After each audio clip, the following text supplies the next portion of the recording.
नमस्कार। टीडीएम सफलता चैनल में एक बार फिर आप सभी का स्वागत है।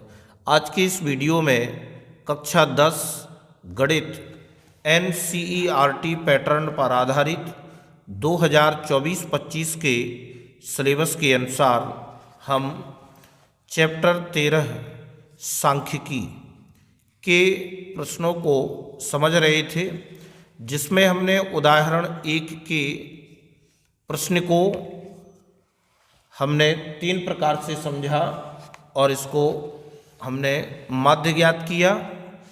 आज हम इसके दूसरे उदाहरण को समझते हैं।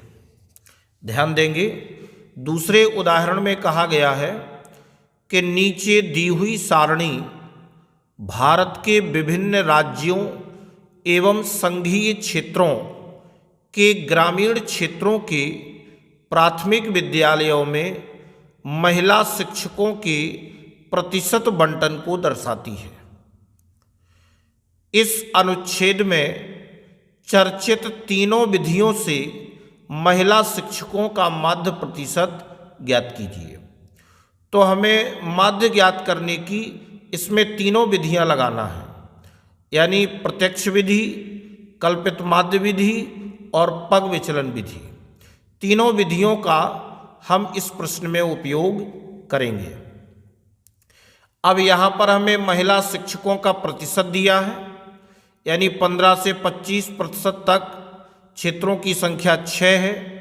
25 से 35% में क्षेत्रों की संख्या 11 है और 35 से 45 में 7, 45 से 55 में 4, 55 से 65 में 4 और 65 से 75 में 2 और 75 से 85 में 1। तो हमें महिला शिक्षकों का प्रतिशत दिया है और उनके राज्यों या संघीय क्षेत्रों की संख्या। तो एनसीईआरटी द्वारा किया गया 7वां अखिल भारतीय स्कूल शिक्षा सर्वे। तो अब हम इस प्रश्न के जब हम हल करेंगे तो सारणी आप किस प्रकार से बनाएंगे इसे आप समझें।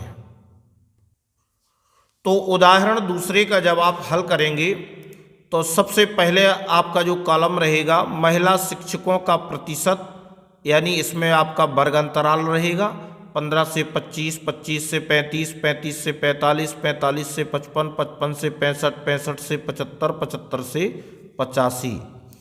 और राज्यों संघीय क्षेत्रों की संख्या, यानी इसमें बारंबारता रहेगी कि 6, 11, 7, 4, 4, 2, 1 और इसका आपका आ गया सिग्मा FI बराबर 35।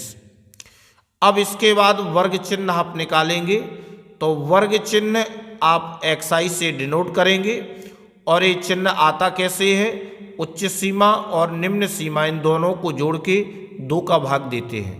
तो 25 और 5 30 और 10 40, यानी 15 और 25 40, 40 में जब हम 2 का भाग देंगे तो 20 आएगा। फिर 25 और 35 60, 60 में 2 का भाग देंगे 30 आएगा।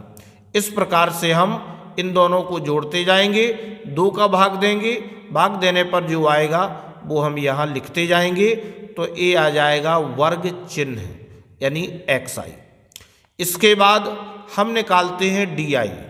अब आप पुनः याद रखें, जब हम प्रत्यक्ष विधि निकालते हैं तो FI और DI करते हैं। इसके बाद जब हम क्या निकालते हैं, नहीं, प्रत्यक्ष विधि में FI और XI इन दोनों का आपस में गुणा करते हैं। जब हम कल्पित निकालते हैं तो FI और DI का गुणा करते हैं। जब हम पग विचलन विधि निकालते हैं तो FI और UI का गुणा करते हैं। तो यहाँ पर अभी आप सारणी को पूरा समझ लें, फिर इसके बाद देखते हैं। तो XI आपका ये आ जाएगा, वर्ग चिन्ह है। इसके बाद निकालेंगे DI। तो देखो DI में क्या करना है कि DI निकालते हैं XI में से हम A, यानी A किसी को भी एक बीच का मान, जैसे हमने यहाँ पर इसको इस 50 को हमने क्या मान लिया, A के बराबर हमने इसको मान लिया। जी आपका A आ गया।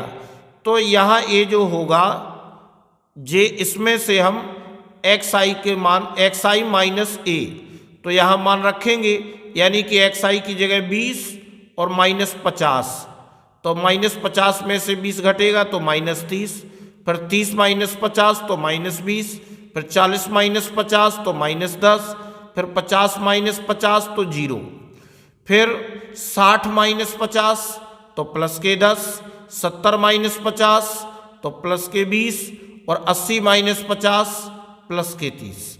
तो ये तो हो गया आपका डीआई। डीआई जब भी हम निकालेंगे तो आप इस प्रकार से निकालेंगे। इसके बाद आता है यूआई। यूआई में क्या करते हैं कि यूआई होता है जब हम डीआई के मान में इस एच का हम भाग देते हैं, यानी इसमें कितने का अंतर है, अंतराल कितना है 15 25 15 10 25, यानी 10 10 का अंतर है, तो हम 10 10 का भाग देते जाएंगे किसमें, डीआई में, यानी डीआई के मान में 10 का भाग देंगे, इसमें 10 का भाग देंगे -3, 10 दूनी 20, 2 आ गया, 10 एकम 10, 1 आ गया, सब में इसमें हम 10 का भाग देते जाएंगे और यूआई निकाल लेंगे। मात्र इतना होता है तीनों विधियों में। अब हम जब प्रत्यक्ष विधि का उपयोग करेंगे तो एफ आई और एक्स आई का गुणा करेंगे, एफ आई और एक्स आई, तो आपका हो जाएगा 20 छक्के 120 और 11 × 33 330, 7 चौके 28 280, 4 पंचे 20 200, 6 चौके 24 240, 7 दूनी 14 140 और 8 एकम 8 80, और इन सभी का टोटल कर लेंगे। सिग्मा एफ आई एक्स आई बराबर 1, तो इनका जोड़ हो गया आपका एफ आई एक्स आई का 1390। अब आगे क्या करेंगे, ये एफ आई एक्स आई हो गया, अब हम करेंगे एफ आई और डी आई का गुणा। जे इसमें रखते हैं हम कल्पित माध्य विधि में, एफ आई और डी आई, तो आपका एफ आई है आपका 6 और यहाँ डी आई है 30, तो हम 6 का -30 में करेंगे, 6 × 18 -180, फिर इसमें करेंगे तो 11 दूनी 22 220, फिर 10 का 7 में करेंगे -70। इस प्रकार से हम डीआई में गुणा करते आएंगे और यहाँ पर लिखते आएंगे। फिर हम करते हैं एफ आई और यूआई का गुणा। अब इनका गुणा करेंगे, 6 × 18 -18, फिर 11 दूनी 22 -22, फिर 7 एकम 7 -7, फिर 4 का 0 में 0, फिर 4 का 1 में 4, फिर 2 का 2 में 4, फिर 1 का 3 में 3, और यहाँ पर भी इनका टोटल कर लेंगे। यहाँ पर देखो टोटल करने में क्या करना है, हमने तो नहीं किया है, पहले आप माइनस को जोड़ लेंगे, माइनस आएगा, फिर प्लस को जोड़ लेंगे, प्लस में आएंगे, जो ज़्यादा होंगे उसमें से हम इनको घटा देंगे और उसी का चिन्ह आएगा जिसकी संख्या बड़ी होगी। इस प्रकार से आप अलग अलग जोड़ करके आप इनको कर लेंगे। अब देखो नंबर 1, अब नंबर 1 में आप समझेंगे सबसे पहले प्रत्यक्ष विधि। तो प्रत्यक्ष विधि में क्या है, माध्य x पर बार बराबर सिग्मा एफ आई एक्स आई बटे सिग्मा एफ आई। अब देखो यहाँ तक तो आपको प्रत्येक प्रश्न में करना है, यहाँ तक यानी 1 2 3, ये 3 कॉलम आपके पूर्ण रहेंगे। इसके बाद अब प्रत्यक्ष विधि में हमें एफ आई और एक्स आई, यानी एफ आई और एक्स आई इन दोनों का गुणा इसमें है, तो आप प्रत्यक्ष विधि में इन दोनों की आपको आवश्यकता नहीं है, जी आप नहीं बनाएंगे प्रत्यक्ष विधि में, तो एफ आई और एक्स आई और इनको नहीं बनाएंगे, यानी जे और जे दोनों बंद रहेंगे। आपका 3 कॉलम ए और चौथा ए रहेगा एफ आई और एक्स आई का। तो यहाँ पर हम मान रख देंगे, एफ आई एक्स आई का मान 1390 और एफ आई का मान है 35, 35 का भाग देंगे 39.71। अब इसके बाद देखेंगे कल्पित माध्य विधि। तो कल्पित माध्य विधि में माध्य एक्स पर बार बराबर सूत्र है इसका a plus sigma F I D I बटे सिग्मा एफ आई। अब एफ आई और डी आई, अब देखो यहाँ पर अब हमें इसकी आवश्यकता नहीं है, इसका काम पूरा हो गया। अब हम डी आई इस वाले कॉलम में आएंगे, जी आपका पूरा बंद रहेगा, ए बंद रहेगा और ए बंद रहेगा, और इसकी भी आवश्यकता नहीं है। तो अब एफ आई और डी आई इनका हमने गुणा किया है, एफ आई और डी आई का यहाँ पर, तो इनका टोटल आ रहा है -360।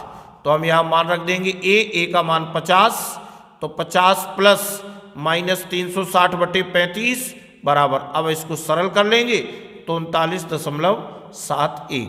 इसको काट देंगे और नहीं काटना नहीं है, एलसीएम लेके हल करके इसका मान निकाल लेंगे। इसके बाद देखते हैं पग विचलन विधि। तो पग विचलन विधि में माध्य x पर बार बराबर a plus H into sigma F I U I बटे सिग्मा एफ आई।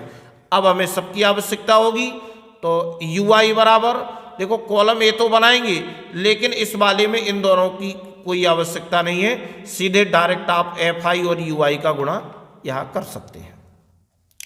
तो आपने यहाँ पर देखा इसका मान कितना आ गया -36, तो इसमें मान रख देंगे, ये आपका रहेगा यानी 50 गुणा अंतर 10 का है -36 बटे 35। तो अब इसको काट दिया, 5 से काट दिया, 5 दूनी 10 और 5 सते 35, तो ये हो गया 50 प्लस 36 दूनी -72 बटे 7, तो 50 और ये माइनस बाहर आ जाएगा, 7 का इसमें भाग देंगे 10.28, तो जी आ गया 39.72। तो आपका ये लगभग उसी का आ गया। और अतः ग्रामीण क्षेत्रों के प्राथमिक विद्यालयों में महिला शिक्षकों का माध्य प्रतिशत 39.71 है। इस प्रकार से आप इस प्रश्न का हल करेंगे, जैसे कि आप इसमें देख पा रहे हैं। तीसरा उदाहरण देखते हैं कि नीचे दिया हुआ बंटन एक दिवसीय क्रिकेट मैचों में गेंदबाजों द्वारा लिए गए विकेटों की संख्या दर्शाता है। उपयुक्त विधि चुनते हुए लिए गए विकेटों का माध्य ज्ञात कीजिए। यह माध्य क्या सूचित करता है? तो यहाँ पर विकेटों की संख्या यानी 20 से 60 विकेट, कितने गेंदबाजों की संख्या 7, 60 से 100 में 5, 100 से 150 विकेटों की संख्या में 16 गेंदबाजों की संख्या है, 150 से 250 में 12, 250 से 350 में 2 और 350 से 450 में 3। अब इसमें एक चीज का ध्यान देंगे कि यहाँ पर जो हमें अंतराल दिया गया है, जो वर्ग की जो माप है यह भिन्न भिन्न है। वर्ग की माप हम देख रहे हैं, यह भिन्न भिन्न है और एक्साई संख्यात्मक रूप से बड़े हैं। ये संख्या में बड़े हैं, तो आइए a बराबर 200 और h बराबर 20, यानी इसकी माप कितनी लेकर 20 लेकर पग विचलन विधि का प्रयोग करते हैं। जब मान हमें बड़े दिए जाते हैं संख्यात्मक रूप से, तो हम पग विचलन विधि का प्रयोग करके हम आसानी से प्रश्न को हल कर सकते हैं। तो इन्होंने जिस प्रकार से सारणी बनाई है, तो आप भी इसी प्रकार से बना सकते हैं। तो आप किस तरह से बनाएंगे ये आप इसमें देखेंगे कि पग विचलन विधि में लिए गए विकेटों की संख्या यानी ये आपका वर्ग अंतराल रहेगा।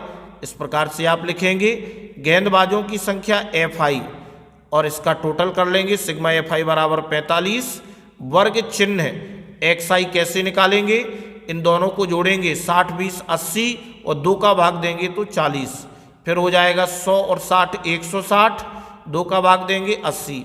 इस प्रकार से आप जोड़ते जाएंगे और 2 का भाग देके यहाँ पर लिखते जाएंगे। DI निकालेंगे तो DI में क्या होता है XI माइनस A, और A किसको मान लिया है, इस 200 को अपन ने A मान लिया है, ये आपका A बन गया। तो XI माइनस A यानी 40 माइनस 200 160, 80 माइनस 200 माइनस 120। इस तरह से आप इसको सरल करते जाएंगे और लिखते जाएंगे। UI निकालेंगे तो DI में H का भाग देंगे, DI का मान माइनस 160 और H माना है 20, अंतराल को 20 मान लिया है, तो 20 का भाग देंगे तो आपका 2 8 16 माइनस 8 माइनस 6 माइनस 3.75, इस प्रकार से भाग देते जाएंगे 20 का इसमें और यहाँ पर लिखते जाएंगे। अब FI और UI चूंकि पग विचलन विधि का प्रयोग कर रहे हैं, तो FI यानी ये आपका इसका मान और UI ये आपका मान, तो हो जाएगा 7 8 56 6 5 30। इस प्रकार से आप FI के मान का और UI के मान का गुणा करते जाएंगे और यहाँ लिखते जाएंगे। माइनस वालों को अलग जोड़ लेंगे, प्लस अलग कर लेंगे और दोनों को सरल करके टोटल आपका हो जाएगा सिग्मा FI UI बराबर -106। अब इसमें हमें माध्य निकालना है, तो माध्य x पर बार बराबर a plus H into sigma F I U I बटे सिग्मा एफ आई। तो a का मान आपका 200 प्लस h का मान 20 माना है into sigma F I U I minus 106 बटे सिग्मा एफ आई का मान 45। तो 200 प्लस, अब आपका इसको सरल कर दिया, 5 से काट दिया, 5 चौके 20 और 5 नाम 45। तो 4 का इसमें गुणा होगा, 4 गुणे माइनस 106 बटे 9, तो 200, अब ये आ जाएगा माइनस 4 का इसमें गुणा कर देंगे, 424 बटे 9, तो 200 में से माइनस 400, अब 9 का भाग 424 में देंगे तो 47.11 और 200 में से माइनस कर देंगे तो 152.89 जी आपका आ गया। अतः गेंदबाजों द्वारा लिए गए विकेटों का माध्य 152.89 है। तो माध्य हमें यह बताता है कि 45 गेंदबाजों ने एक दिवसीय क्रिकेट मैचों में 152.89 की औसत से विकेट लिए हैं। जैसा कि आपके प्रश्न में पूछा गया था, प्रश्न में क्या पूछा था कि आप विकेटों की संख्या दर्शाता है, उपयुक्त विधि चुनते हुए लिए गए विकेटों का माध्य ज्ञात कीजिए और यह माध्य क्या सूचित करता है। तो आपने उत्तर में बता दिया कि माध्य हमें यह बताता है कि 45 गेंदबाजों ने एक दिवसीय क्रिकेट मैचों में 152.89 की औसत से विकेट लिए हैं। इस प्रकार से आप इसको हल कर लेंगे। तो इस वीडियो में बस इतना ही। नेक्स्ट वीडियो में हम प्रश्नावली के प्रश्नों को हल करेंगे। इस प्रकार से जितने भी आपकी माध्य ज्ञात करने की तीनों विधियां थीं, इनको आपने अच्छे से समझ लिया है। अब आप प्रश्नावली के प्रश्नों को भी आसानी से स्वयं हल कर सकते हैं। अगर आपको ये वीडियो अच्छा लगा हो तो वीडियो के लिए कमेंट और शेयर करना ना भूलें, अवश्य करें। धन्यवाद।